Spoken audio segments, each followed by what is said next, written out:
जादू का जाल।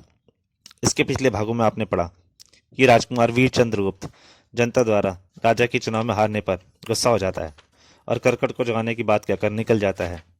राजकुमार मनीष और महारानी उसे रोकने के लिए जाते हैं सैनिकों के साथ, परंतु जब तक वो पहुंच रोक पाते उससे पहले ही वो राजकुमार वीरचंद गुप्त करकट को जगा चुका होता है और करकट निकलता है, आवाज करता हुआ जादू का जाल, हा हा हा हा हा।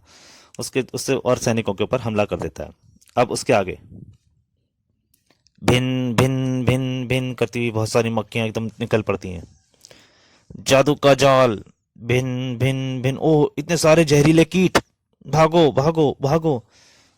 भिन भिन, वो जहरीले कीट सीधे सैनिकों के ऊपर हमला कर देते हैं। भिन भिन, बचाओ नहीं, उफ, आ आ। वो जहरीले कीट सारे सैनिकों को बहुत बुरे तरीके से हमला करते हैं। इधर रथ हवा से बातें करता हुआ नगर में प्रवेश कर गया। सड़ाक सड़ाक, वो घोड़े को तेजी से मार रहा था कुछ। अरे महारानी जी का रथ! सेनापति कंठ फाड़कर चिल्ला उठा, भागो, बाजार खाली कर दो, अपने घरों में घुसकर अपने प्राण बचाओ। शैतान करकट का जादू का जाल फैल चुका है। घरों के खिड़की दरवाजे बंद कर लो, जल्दी करो, भागो भागो। जनता, शैतान करकट का जादू का जाल, शैतान करकट आजाद हो गया, भागो, पता नहीं क्या मुसीबत आने वाली है। पलक झपकते ही घरों के दरवाजे खिड़कियां बंद हो गए। जिसे जिधर जगह मिली वह वहीं जा छिपा। खटाक, भड़ाक, अरे भगवान मैं बाहर ही रह गया, बचाओ। धड़ाक, जो कहीं ना छिप सके, मौत उन्हें भगा ले गई। और जहरीले कीटों ने सबके ऊपर हमला कर दिया था बाहर, बचाओ बचाओ नहीं, बचाओ।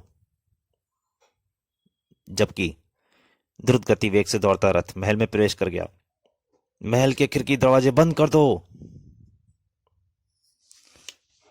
रथ से उतरकर रानी इंदुमती, राजकुमार मनीष तथा सेनापति तेजी से भागते हुए भीतर प्रवेश कर गए। द्वारपाल, भीतर आकर द्वार बंद कर दो। महल को चारों ओर से बंद कर दिया गया। जहरीले कीट चारों तरफ फैल गए थे। भिन भिन भिन। उसी क्षण भीतर गुप्त द्वार द्वारा तीनों महामंत्री कक्ष में पहुंचे। सेनापति जी, यह सब क्या है? कहीं बड़े राजकुमार अपनी कोशिश में सफल तो नहीं हो गए? जी हाँ महामंत्री जी, नगर में चारों ओर मौत अपना तांडव मच कर रही है। नगर में कब्रिस्तान जैसा सन्नाटा छा गया है। पता नहीं कितनी ही निर्दोष जाने उन जहरीले कीटों का शिकार हो गई होंगी। वह देखिए महामंत्री जी, अगर महल का एक जर्रा भी खुल गया तो सैकड़ों की संख्या में वे भयानक कीट महल में घुसकर तबाही मचा देंगे। तो खिड़की के बाहर जहरीले कीट धक्का मार रहे होते हैं। किंतु सेनापति जी, सवाल यह है कि हम कब तक यहाँ इस कक्ष में कैद रहेंगे? और और महाराज कहाँ है महामंत्री जी? महाराज? क्या बात है महामंत्री जी, आप चुप क्यों हो गए हैं? महारानी जी, महाराज इस समय किसी से मिलने की अवस्था में नहीं है। महारानी चौंक गई कि क्यों? शैतान करकट महाराज से अपनी प्रतिशोध की शुरुआत कर चुका है महारानी जी। उनका चेहरा, उफ, क्या हुआ उनके चेहरे को? मैं इसी समय उन्हें देखना चाहती हूँ। गुप्त द्वार से राजा के कक्ष में झांकते ही, आह नहीं! गर्र! राजा का चेहरा बिल्कुल भयानक हो चुका होता है। इससे पूर्व कि जानवर बन चुके राजा चंद्रगुप्त उन पर झपट पड़ते, महामंत्री ने गुप्त द्वार बंद कर दिया।